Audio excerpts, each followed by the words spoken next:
living around Cameron Street, and that's like where all my family like came to. 25-year-old Ruben De Silva remembers when he was 7. His family, in search of opportunity, moved from Cape Verde to Dorchester. It was a challenge. Not only trying to fit in, but trying to find like a purpose or just a friends group. So I've always found myself like on the corner hanging around with friends. Today, looking back, is you would never thought like, you know, you would see some of your friends die, some of your friends go to jail. Ruben among them, arrested at 19 and sent to prison on drug charges.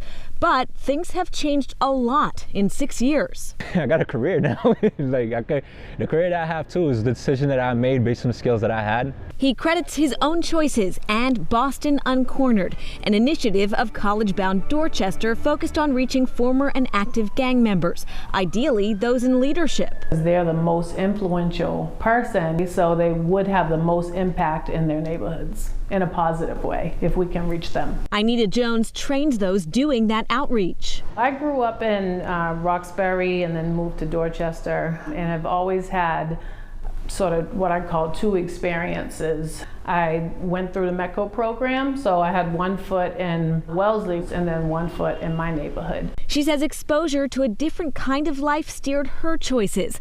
She's now trying to help others see opportunities available to them. It's working. I'm learning about things that I didn't know was there.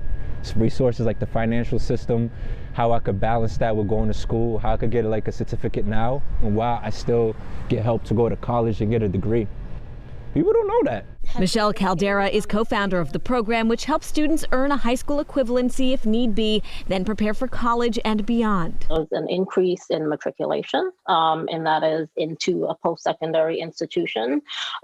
We've seen folks really persisting and staying in. We've seen a drop in recidivism. Ruben recently completed a certificate program at Boston's Benjamin Franklin Institute of Technology with college plans ahead.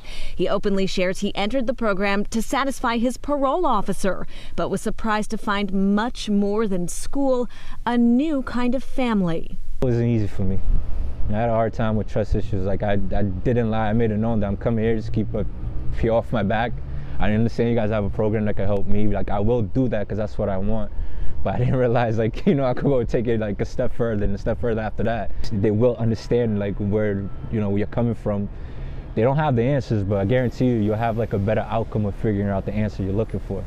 The Boston Uncornered effort has been underway for about 5 years. In that time, they've reached close to 600 young people. Erica Tarantel, WCVB News Center 5.